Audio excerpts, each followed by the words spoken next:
Hello viewers, আসসালামু আলাইকুম।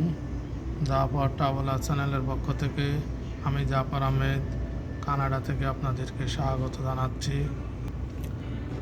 আপনারা জানেন কানাডা উত্তর আমেরিকার একটি শীত প্রধান দেশ।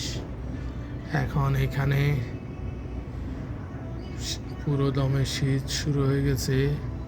যেদিকে তাকায় শুধু সাদা আর সাদা, রাস্তাঘাট বরফে বরফে সাদা হয়ে আছে।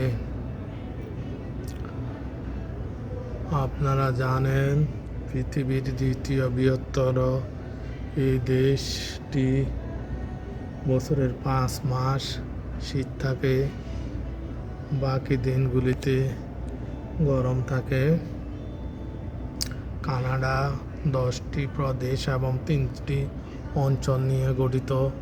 এখানকার লোক সংখ্যা প্রায় 4 কোটি। এইখানে সারা বিশ্ব থেকে উন্নত জীবনযাপনের আশায় সামাজিক নিরাপত্তা, শিক্ষা, অর্থনীতির বিভিন্ন ধরনের সুযোগ সুবিধা থাকার কারণে মানুষ এসে এখানে বসতি গড়ে তোলে।